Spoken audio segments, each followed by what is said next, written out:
Welcome, everyone, to Prepper Chicks After Dark. It is March the 18th already. Can't imagine. We're already past through half of this month. But wanted to say hello from beautiful Orlando, Florida. It is 63 degrees here. Yes, I left Indianapolis for about a week.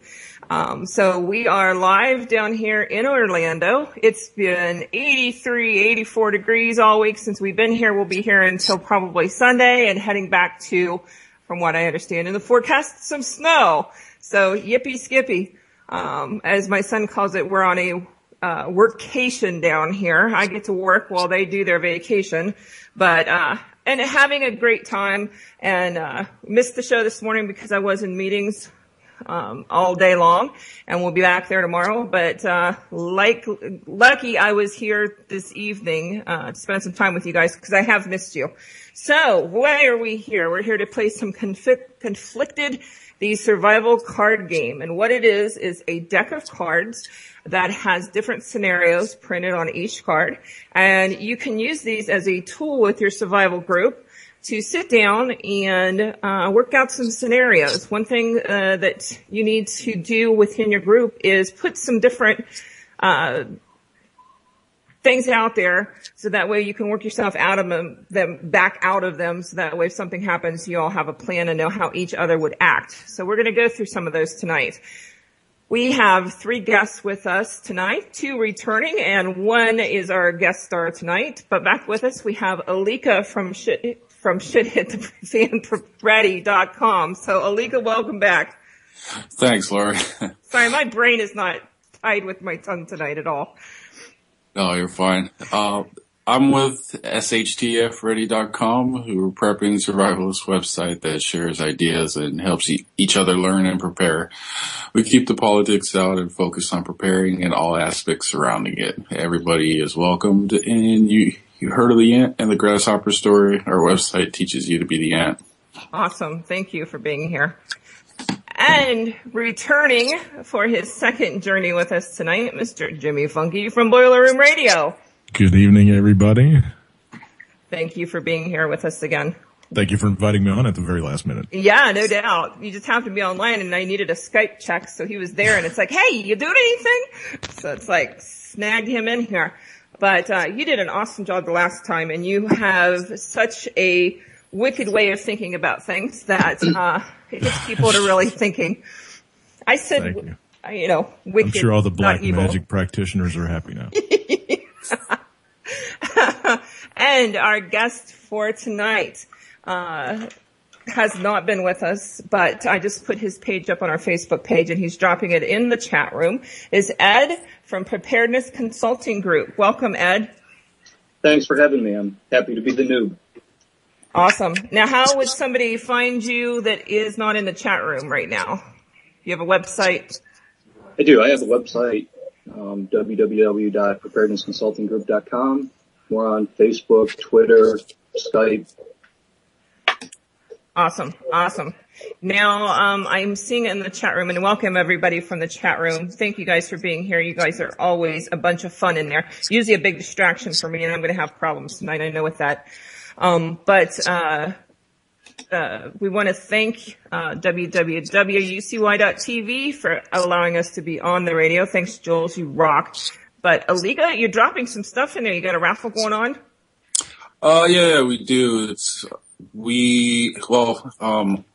Our website teamed up, of course, with JD and Chris. So for all you guys that have missed the trivia questions and whatnot, you can win pretty much everything they've offered in one shot. You just have to go to that raffle link and just hit a couple likes on Facebook and follow us on Twitter and whatnot, and you'll be able to win decks 1 and 2 of Conflicted, a signed hardcover book from Chris, Apocalypse Empire Eradication, and we're giving away a hobo knife engraved with our ant mascot and our website on the actual tool itself, all in one shot.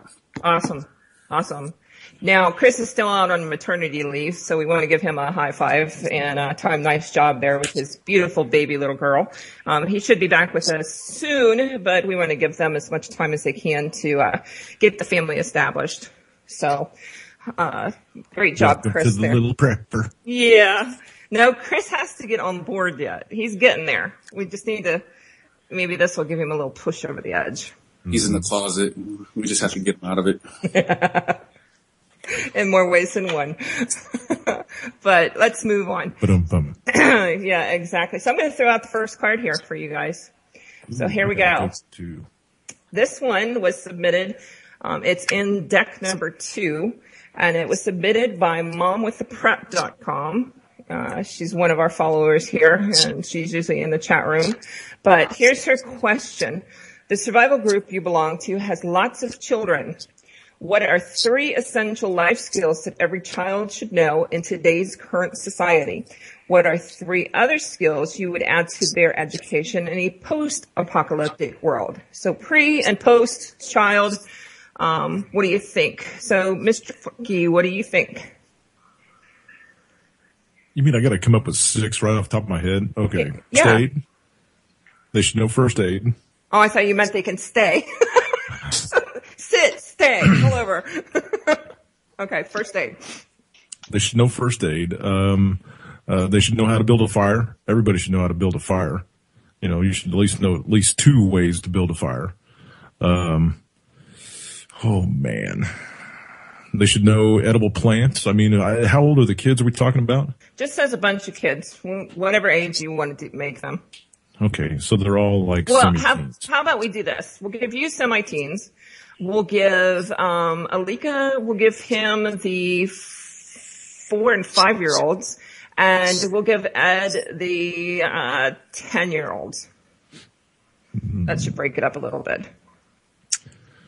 Okay, so I named off 3. And that would be, let's 3. see, another. You want me to do another 3, or you want me to let somebody else go? That's okay. Your pre list is first aid, fire, and water. So what's your post list?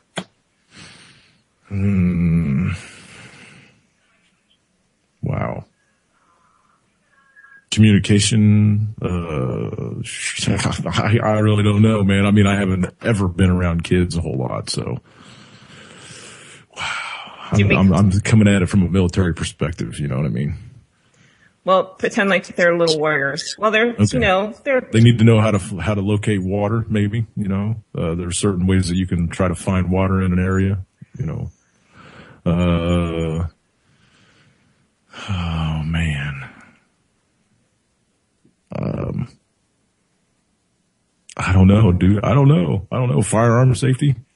There you go. That's 6. Okay, that's 6. All right. Way out of my ballpark. We're not here to be easy. Alika, what do you think?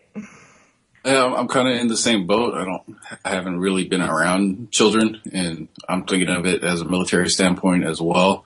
But I think the main skills is they need to know first aid right off the bat. They need to know how to patch up wounds and everything. But at least with my bunch, you said 4 to 5-year-olds. Yeah, you've got the little ones. Yeah, I would start teaching them the firearm safety fundamentals. Maybe get them started on the 22 and have them be comfortable around it and learn how to shoot. I mean, if a group were to invade, the children wouldn't be looked at as a possible threat, and having all your kids in your compound knowing how to shoot and be prepared to have that mentality to protect your compound might be in your benefit. That's 2, and then foraging would have to be the next one as well. You know, them knowing what berries to pick or what leaves to eat, and they can gather everything they could around the AO. And one more I have off the top of my head is security. Having them know how to track and see if that broken twig was made by a human, or they can identify footprints in the trails and see what dangers are lurking out there. You think that's too much for a 4 or 5-year-old to learn? Well, I mean, it depends on their mental state and where they're at. I mean, I've seen mature.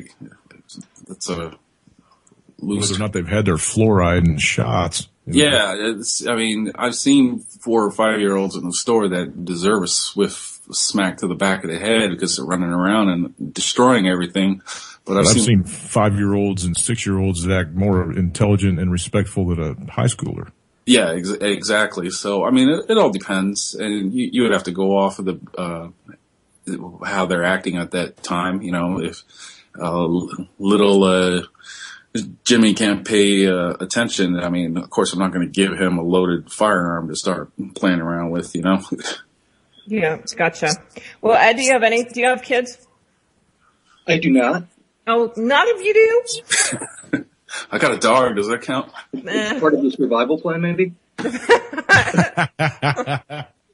Was there anything you would think of that you would do either pre or post? Both. And this was one of those cards that I talked to you about earlier, Lori, that absolutely drove me nuts when I first read it last night. One of the things that's important is, kids need to be able to get home now. Whether they're at school and something happens and the bus doesn't come, they're within walking distance, or they're at the store, or they need to reunite somehow with a family. We've had issues recently or in the not too distant past where tornadoes have gone through and blown away towns. And land navigation. The street signs aren't there anymore. The houses don't look like that. Mr. Sam's store isn't around anymore, so they need to be able to land nav. Following that up with is just basic self-defense for kids, especially in the 10-year-old range. They're prime targets for abduction, both now and definitely post-apocalyptic. And then being at home now, parents get delayed, parents get stuck, whether it's in traffic or at the office. They need to be able to cook dinner for themselves, fend for themselves, at least in the safety of their own home. Yeah, I would agree with that. That's how I raise my kids. They're very self-sufficient. Like, the boys know how to use the washing machine, which is something that's unheard of. But, the girls know how to change oil in a car, too. Salty brought up one in the room. Oh, I'm sorry. Go ahead. I'm sorry. I said I was the latchkey kid at 8. So laundry, clothes, cleaning, food. Yep. It was instilled in me early on. Now, I have a question. I'm going to go back to where you said about land navigation and that kind of thing. Say there is a tornado in the town that you live in, or some kind of an emergency. Let's say just martial law is declared or something. And your child, I'm going to say this. Most kids in public school system nowadays are just droids. They are not taught to think for themselves. So when you get a kid in school that is able to do that, they're usually tagged as disrespectful, quite honestly, with a lot of teachers, especially when they start questioning what they're being taught. So you've got one of those kids, they're in school, something happens, the teacher's saying, you need to do this, you need to do this, you can't go outside, you can't do this, and based upon what you've taught your child determines that, that child should be heading home. Now, one thing that a lot of parents don't do is they put a plan together beforehand and involve the children. They think it's too overwhelming for them. If you had children, how young do you think they would have to be in order to be involved in something like that, to be able to make a wise decision on their own? You mean break a move and head for the house? Crawl out the window in the school and leave against what their teachers are saying. Well, again, that's going to depend on the child's mental status. So how young or mature do you think that child would have to be minimally to begin those conversations? I think for something as serious as that, probably right around the age of 8. is when they start realizing. I think that's 8 would be the earliest I would start, telling them the dangers of life. And, if you think you should be bugging out on your own, follow this direct path. So, if I know that my kid's going to ditch school to head back for the house, I could meet him halfway on the designated route, But the point is, you've had the conversation. You know what your child's going to react and how they're going to react. Right? Joey, the teacher's a statist and stupid. So if something like this happens, make a run for it. Yeah. Well, let me ask you this, Jimmy. What scenarios would you expect your child to leave the school for? If there was anything where the principal had to break in over the intercom and say that, unless it's like a tornado on the outskirts of town, that they're not going to be able to make it home in time. But, if there's all of a sudden like a Red Dawn incident, yeah.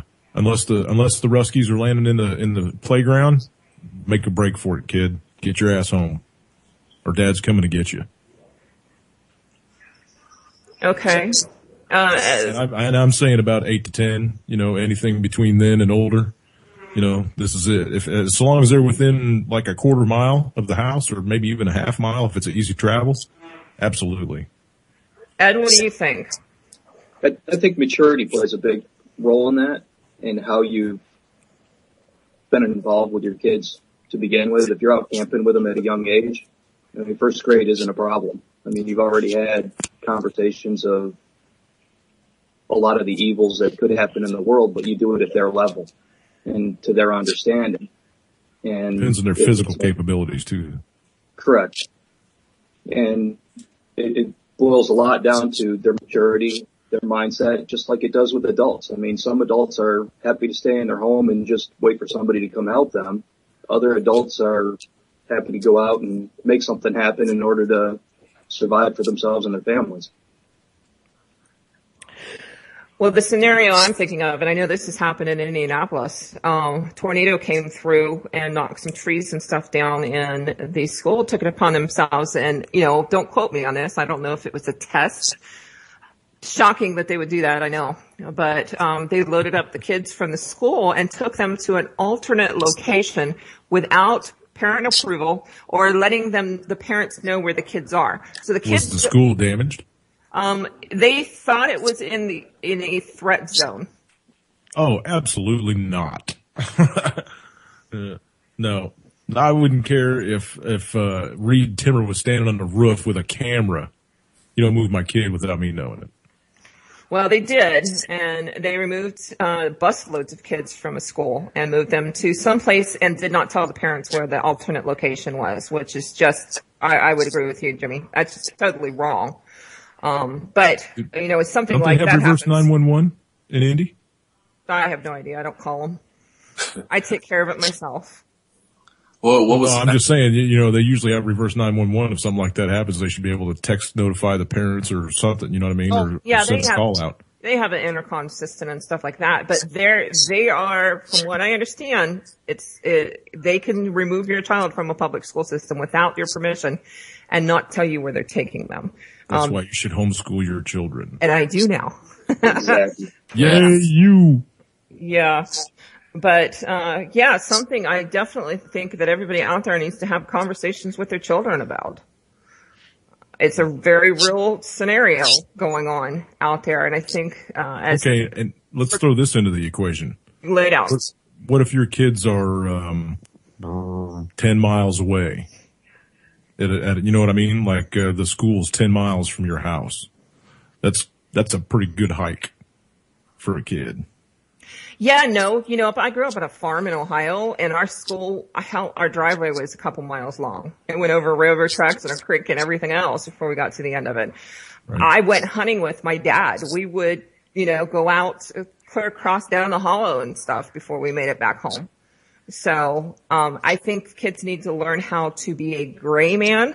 So if they do decide that it's in their best interest to go home, they know how to hide and get home without anyone seeing them. Yeah, that's Salty added that into the room too, is teach them to be silent. Yes. Mm-hmm. Yes. So I think that's very important. But as we progress along the path that the United States seems to be on, I think adults, parents really need to sit down and think about this and what they expect their children to do. I think a good thing too would be to teach your kid, especially if, 10 miles away or, and you're expecting them to be coming home, is to, write symbols or some kind of code word or whatever on the path.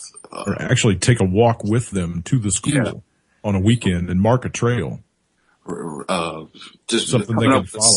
A set code, picture symbol, so the kid can write, every quarter mile where he's going or where she's going. That way, if you set out to go hunt your kid down, you can, figure out exactly where the point that he or she may be at.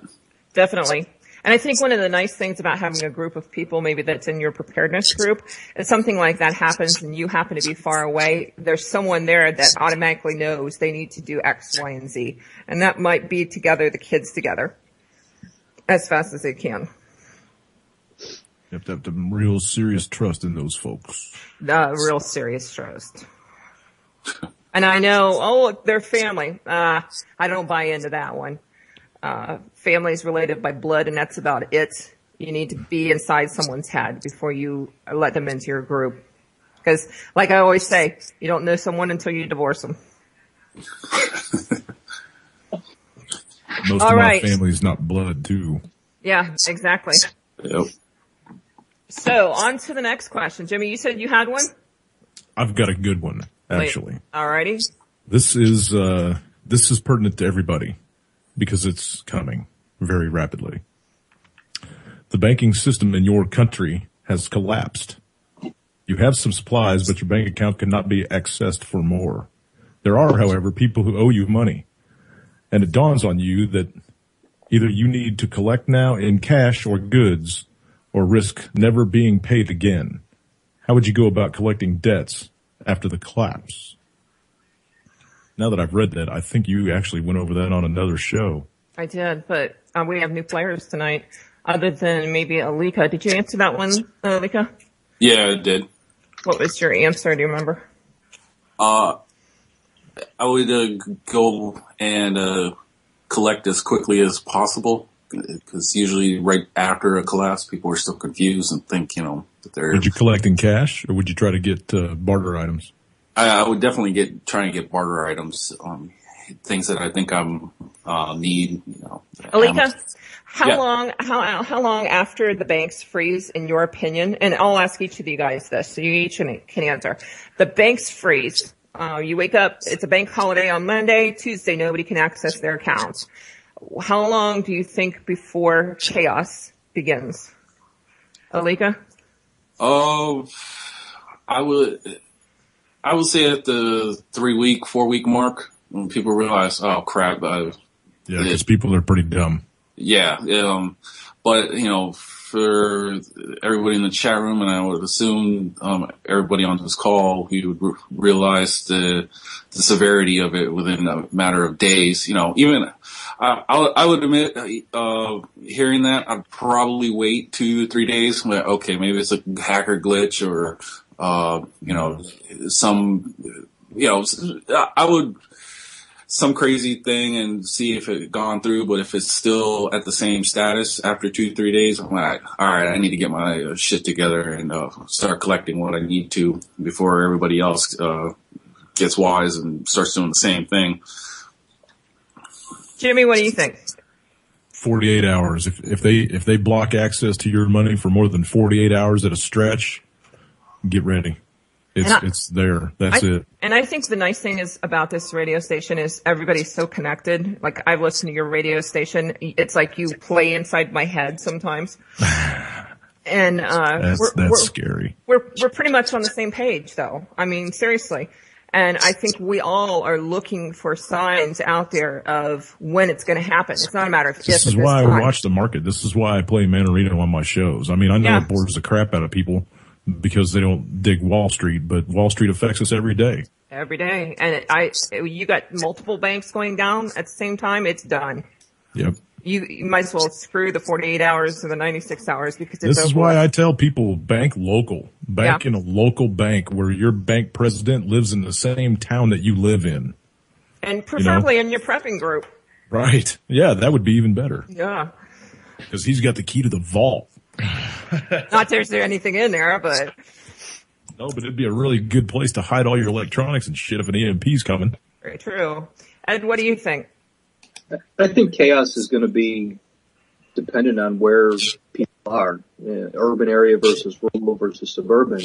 Yep. I think an urban area might feel the chaos a lot quicker than a rural area that's used to maybe only going into town once or twice every week, maybe an extended trip to a larger city once a month. They're already a little bit more self-sufficient in that environment. But for me, it would probably be the day and our group would already be moving. Gotcha. Now, if you had somebody that owed you a debt, how would you go about collecting it? What, you mean you'd take off on a bank holiday just because they declared a bank holiday, or would you wait to see how it panned out after that? No, the day after. I thought when Lori explained it that the first day was like Monday was the bank holiday. The next day they didn't open because of the issue. Okay, I got it. That's how I would look at it. And like you, I try and watch the markets as well. But as far as somebody owing me money, that all depends on what their abilities are post and or pre and what they may have pre. And if it was a standpoint of they don't have too much to begin with, there's no point in trying to get water out of that stone. This is why I don't loan money. I give money. I don't ever loan anybody money. If I give them money, I give them money. I don't ever expect it back. Right.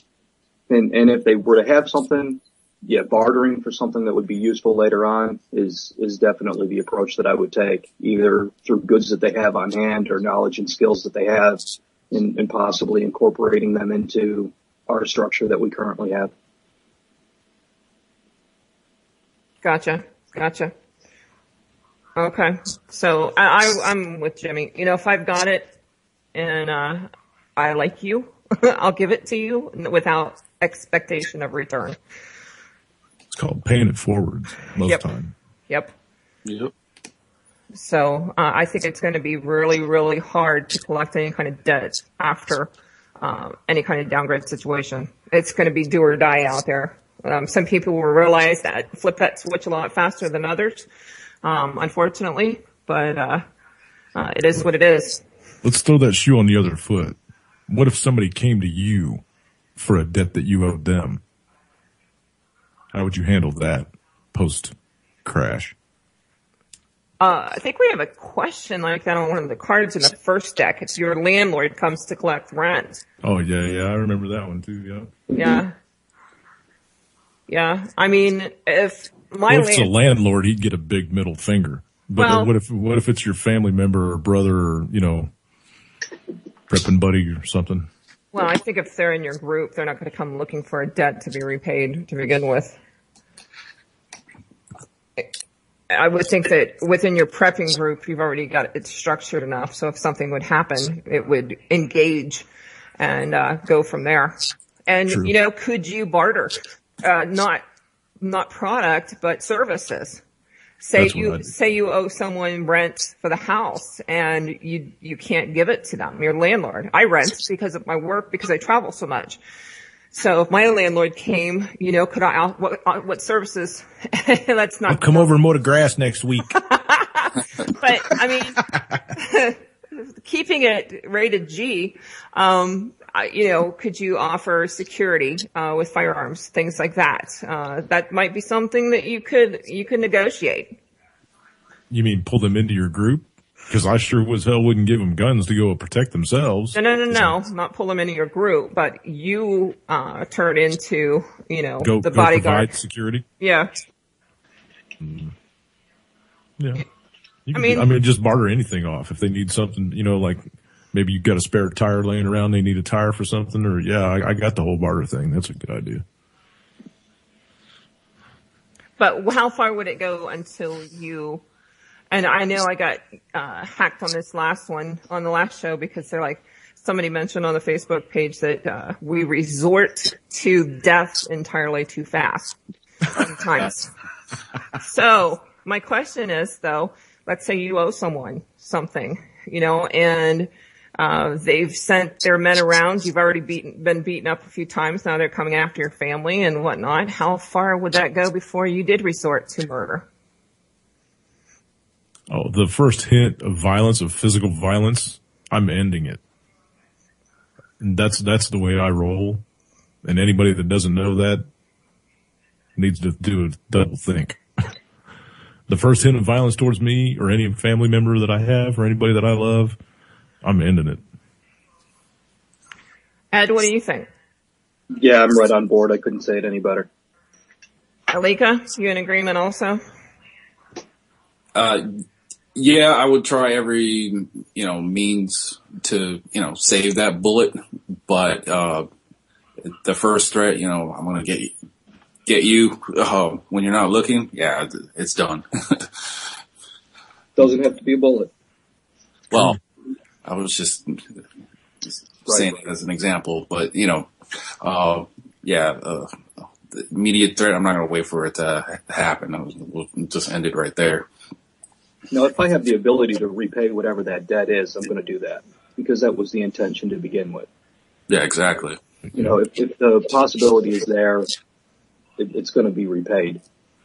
If it's a landlord-tenant situation, though, I can abandon this property and somebody else is going to loot it and damage it, or maybe they can let me stay there and I can try and protect it for them. Yeah, I know you might offer that as a barter. He already has his house or whatnot. And, we've lived in the house we lived in here now, 6 years or more. And, we could just say, hey, we're gonna stay here. You know us. You know what we're about. We're just gonna make it, we're just gonna protect it for you and we'll work it out when this is over with. I'm sorry, Lori. I don't know if any of you guys have read this, but this was kind of a theme in some of the chapters in the Mom's Journal of the Zombie Years. I don't know if anybody has seen that. It's not mine, and I just enjoyed the read, but the main narrator, they own rental property before the crap hit the fan, and things like that kind of transpired. So it's called Mom's Journal of the Zombie Years? Correct, and it's been around for a while. I have not heard of that. I'll go check it out. It's a very lengthy blog that a lady did, and it's post-apocalyptic, a little bit from a woman's point of view, dealing with a number of issues that you often talk about and is often mentioned here after dark. Cool. Definitely we'll check it out. All right, it's halftime. Why don't we go roll call once and let everybody know in the chat room or listening where you guys are from. So, Jimmy, where are you from? I'm in North Central Arkansas. How would they find you? Boiler Room Radio, right here on UCY.TV. Mondays and Fridays, 7 p.m. Central, 8 p.m. Eastern. Wednesday nights at 9. 5 stars. I give you 5 stars. Like I said, you play around in my head a lot. So, Alika. Lonely in there. It's space for rent. I don't have a radio show, but I help admin shtfready.com. We're prepping survivalist forum, and we share ideas and help each other learn and prepare. We keep the politics out and we focus on prepping. Everyone's welcome. You heard of the ant and the grasshopper story. We teach you to be the ant. Awesome. Thank you. And our guest tonight, Ed. Yep, I'm in Charlotte, North Carolina, and I'm the owner of Preparedness Consulting Group. We specialize in victim mitigation and emergency preparedness planning for residential, small, and medium-sized businesses. So they can actually contact you and you'll come out to their business and give it a once-over? That's correct. We do risk assessment, threat mitigation, vulnerability assessments, and present custom solutions based on their needs, their skills, their abilities, and their desire to make proactive changes. Okay, awesome. Thank you very much for being here, all of you guys. You guys are great. And everybody in the chat room, too.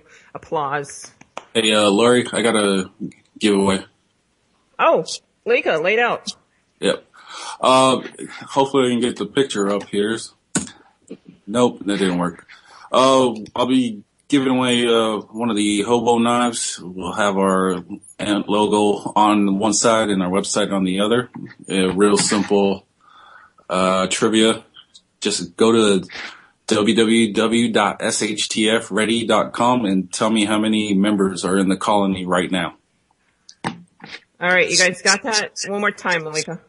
Just go to my website, www.shtfready.com, and tell me how many members are belong to the colony right now. Oh, thank you, Lori. Yeah, it's a hobo knife, right? Yes. Okay.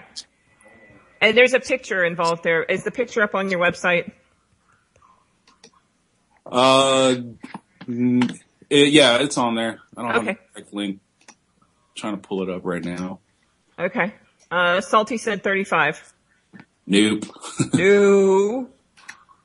All right, we'll pay attention in the chat room until somebody gets that. And let's go on to another question. Does anyone have one? Ed, did you pull a card? Ed, are you still here? Did we lose? Hey, I'm sorry, I had it on mute. Okay, just checking. We lost Mom last week, so. All right. This is from the new deck as well.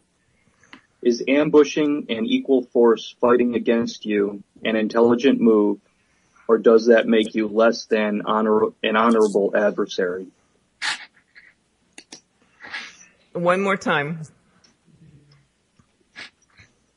Is ambushing an equal force fighting against you an intelligent move, or does that make you a less than honorable adversary? Alika, what do you think? You're in the military. It depends on the numbers, but I totally believe in ambush tactics. If you're outmanned, 3-1, ambushing, going insurgent style, quickly demoralizes the opposing enemy. I mean, hell, it worked for the Vietnamese when the American forces were on their territory. I mean, they hurt the American forces. So, I mean, they're my brothers in arms, but I mean, you can't knock those guys. They worked with what they got. And I mean, it goes same thing with the commotion in the sandbox right now. Yeah. They were doing the same ambush tactics, and it's effective. Yeah. I wish it wasn't, but it is effective. All right. Ed, what do you think? I'm in agreement. I think if you're fighting, it's post-apocalyptic, you're doing everything you can to yourself either survive or your family, your group survives. You're going to engage in asystemic warfare, guerrilla tactics, and someone's trying to kill you. I mean, there really aren't any rules there. It's either you're killing them or they're killing you. It's kind of cut and dry. Jimmy, anything different? Can you read the question to me again, please? I had to run outside and close some windows. It started raining. Sure. Is ambushing an equal force fighting against you an intelligent move, or does that make you a less than honorable adversary? Oh, no. In war, it's win by attrition, man. You outlast your enemy, whatever means necessary, by whatever means necessary. So ambush, yeah, that's perfectly on the table. Absolutely. Especially if it's an overwhelming force. If it's a force that's bigger than the one you have, ambush is one of the main tactics. But yep. Absolutely. And this group is even up, right? So does honor play effect in a downgrade situation? And when would we lose our humanity? At what point? I think honor plays a big part in it. But if you're already engaged in a fight like this card depicts, the rules are to survive. The rules are to help your group survive. It'd be different if you were out looking to attack someone and take stuff just to have stuff, to pillage, for lack of a better term, versus defending an area, defending a community, defending a larger group as a whole. Yeah, I think honor and humanity still play a big part in it. Jimmy, what do you think? We ride the same ether, he and I. You know, if an honorable warrior defends what needs to be defended. You don't really, ambush, yeah, because you know that their objective is to come get you eventually. So you're going to try to thin the herd. You know what I mean? But you're defending what's yours. But to go out and try to pillage and plunder and take other, like we all saw that one prepper. I'm not going to prep with supplies. I'm going to come take yours. No, that's not honorable. What would push you to the point to do that, though? Me, nothing. I have the skill set already. You know, I'm about 10 steps ahead of a lot of people, you know, because I've got the military background that I've got. But you don't have children. Let's say right, in the next exactly. 5 minutes, in the next 5 minutes you get married and you have 3 children. Now how does that change how you feel? Oh man. If my kids were starving and you weren't human enough to give me some supplies to feed my children, and I'm going to take what you got. And if either that or it's going to be a bloody battle trying to get to what you got. Because I'm not going to let my kids starve. I'm not going to watch my kids starve. What do you guys think the worst scenario out there would be? As far as being exposed to biology. Those biological weapons scared the shit out of me. You can run from nuclear shit. You can see it coming, right? I mean, you know where the bomb went off. You know what the radius is. But when a biologic hits the air and it goes in the wind stream and it starts being carried from people to people, and oh my God, that scares the shit out of me. So some kind of disease being spread or something like that. Biological weapons you going can't off. See, you can't feel it, you can't smell it. H7N9, yeah, absolutely. Mm-hmm. The unknown. Ed, yes. what do you think is? What's your biggest fear? Incompetence. We got that on Capitol Hill, brother. We're doomed. Yeah, I threw that out there for the laugh factor. But in all reality, in every day, in those that were in the military, the incompetence of some of the individuals that are leading and the decisions that they're going to make that are going to affect not only themselves for most likely self-serving reasons, but the harm and peril that it's going to put the masses or the public. And that really frightens me. Well, I think we all can agree that our government has its own agenda that doesn't involve our best interests at this point. Alika, what do you think? What scares the hell out of you? Well, besides biological stuff, I would say at this day and age, it would be the entitlement mentality. I don't have it. I need it. You have a lot. You should give something to me. I think that would breed the marauders and the bands of thieves to go around and start stealing stuff, like that idiot on that one show I won't name.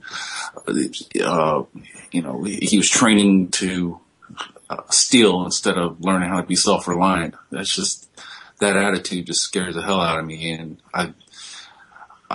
I'm afraid that that's what I'll end up doing is defending my goods and my property against people like that. Oh yeah, they're out there. They live among us every day. There's another type of individual that trains every day to kill you. Just throwing that out there. Well, go ahead and elaborate on that. So people. Well, there's people all over the planet right now that are training to come into this country and kill everyone that they can get their hands on. That's a fact. Are you I'm not going to specifically? say, I'm not going to call them Al Qaeda. I'm just going to call them people that don't like the United States anymore because of our agenda, because of our empire. Haven't liked this for quite a while. This is Right. years in the making. Because we go over to their countries and bomb them. Yep. So, what were you doing today? Well, they were training to kill you. I was. Yeah, exactly.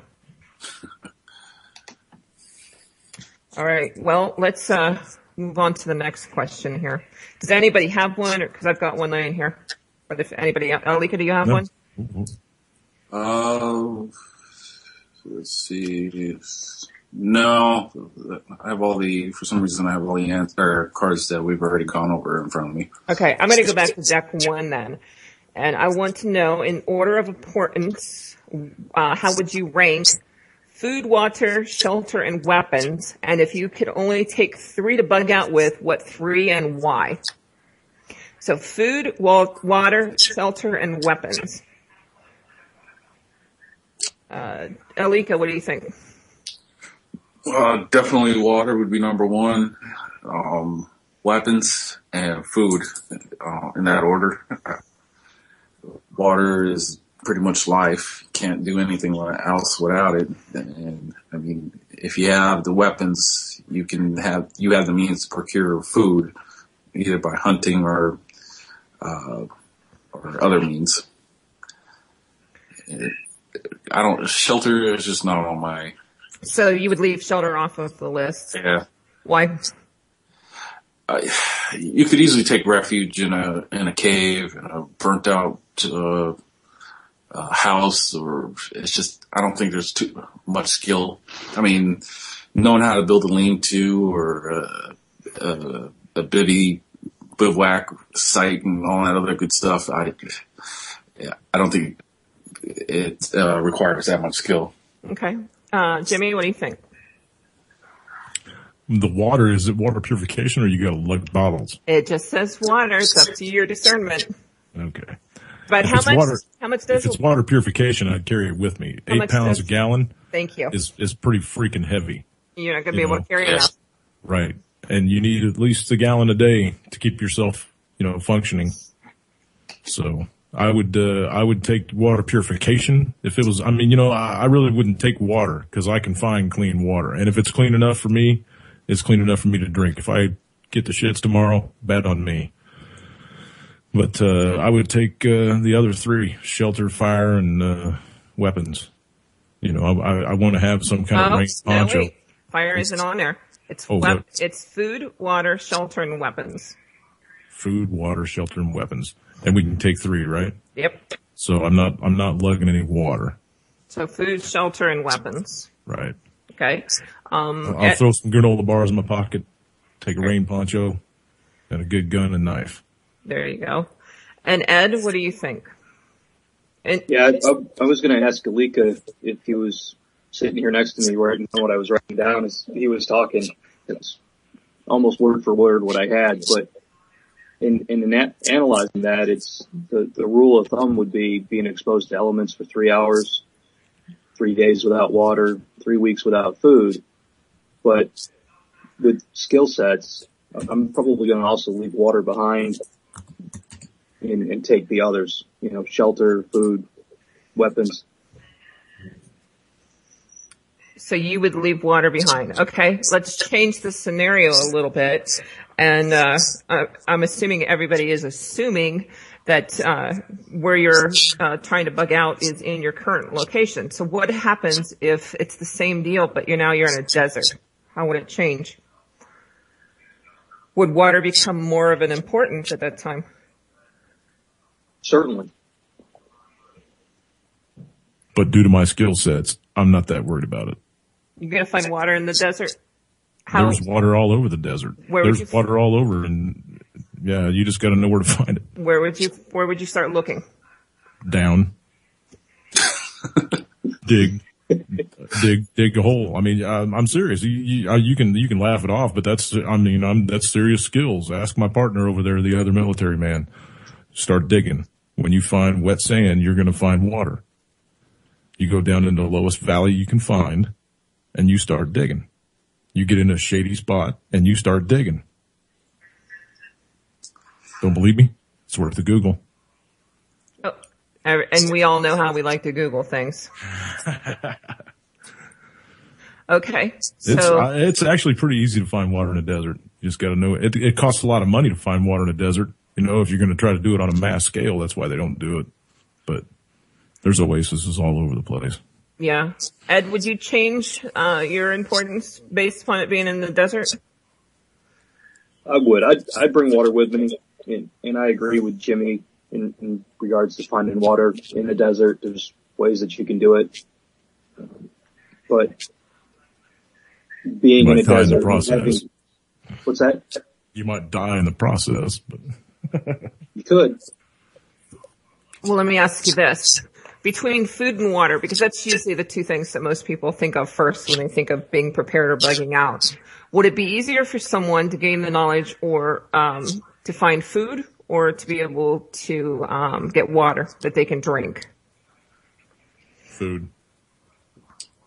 It's easier to get food. Potable water, it depends on where you're at. Again, I mean, it depends on where you're at. If you're around a place like I am where there's pristine water everywhere you look, then it's not that hard to find water. But, in most situations, like in a city, it's going to be easier to find food than it is to find clean water. Unless you're in New York where everything is cement.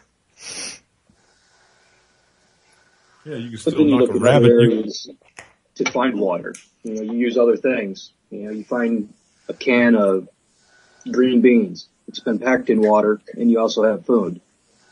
Just as a True. Yeah, see, those are things that people don't think about too. That's an excellent point.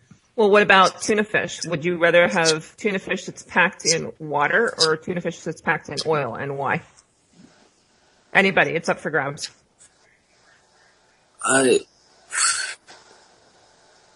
Water for the hydration factor, because it takes your body a lot of water to digest food.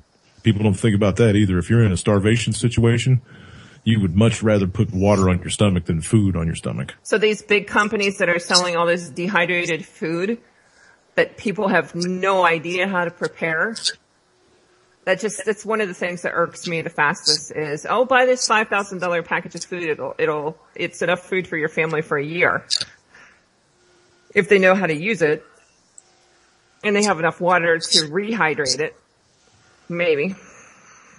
They don't realize how much water that's going to take out of their stock. Or how much it's going to change their body, Right. how their body reacts to it. Big difference. Yeah, put somebody on an MRE diet for about a week. Guaranteed it's going to be crying. Yeah. Ed, what do you think? Water or oil with a can of tuna? water. Why? Again, for the nutritional value. But you can start fires with the oil that's in the tuna. What if you have other supplies with you? Well, that depends on what the other supplies are. But if I'm looking at if I'm in a store and the only thing that's there is tuna with oil, I'm going to take the tuna with oil. If I have a choice between the two cans and I can only have one, I'm going to take the tuna with water because. But you guys can find water all over the place, remember? Well, it's, one is none, two is one. There's a taste factor too. Yeah. Really, how much is taste going to play into it, though, if you haven't eaten for a week? Not at all. Not a bit. No, probably not. You'd probably be surprised at some of the stuff that you would eat after a week of not eating. That's one thing I don't worry about my kids being picky. When they get hungry enough, they're going to eat. Yeah. And for, just full disclosure, I do have dehydrated food sitting over here. Oh, I do too. So. But I also cook with it on a daily basis and have had it for quite a while. Right. I think I would keep a combination of both. I mean, the oil and tuna, it'd be much more calorie packed and dense versus the tuna and water. I mean, with the tuna and the oil, I think I'd be eating less of my stock, trying to get the same calories that I would, out of, tuna oil versus tuna and water. I think if I was eating tuna and water, I'd probably be going a bit more into my stock to try and get that same calories that tuna and oil would provide. Yeah, good point. And a lot of people out there too think about the oil, and yeah, you can light fires with it, but I know there's been spread all over the internet about using olive oil and stuff like that to use for lighting in your home, and people just rely upon that for storage. If you haven't done it, you need to take multiple resources that you're going to use for lighting in your home, like olive oil, like the Crisco candles that are, the hottest prepping thing out there. And, all those kind of different things. And you actually need to light them and see which one works the best before and what they smell like and how much soot they put off. Yes, before you need them, because you would be shocked. I did the olive oil thing and whatnot, and it takes forever to catch a wick that's been soaked in olive oil. And it's not the brightest light either. I mean, yeah, it gives you something, but I think there are other things out there that would work better. But we are currently down to the last 3 minutes. So I want to thank Jules at UCY.TV for having us on here. I want to thank all you guys in the chat room. You guys are great. Salty, make sure that you hook up with Alika to get your prizes. And then let's go through roll call. Our guest, Ed, why don't you reintroduce yourself to everyone and where they can find you at and what you do? Yep. Again, my name's Ed. I'm the owner of Preparedness Consulting Group. We specialize in victim mitigation and emergency preparedness planning. And I'm posting my information in the chat room now. Awesome. Thank you so much. And Mr. Funky? Boiler Room Radio right here on UCY.TV, Mondays, Wednesdays, and Fridays. UCY.TV/BRR. Gotcha. And Alika? I already threw my links up. SHTFready.com, prepping website. We focus on the prepping and all aspects surrounding it. And we definitely teach you to be the ant and not the grasshopper. And don't forget to get over to Alika's website and get signed up for the raffle. He's got some good stuff going on over there over the next few weeks. So we'll be pulling the winner on the last Monday. I think it's the 30th. It's late. I should have that date on my mind already. 12 days. The 28th. Peace and love.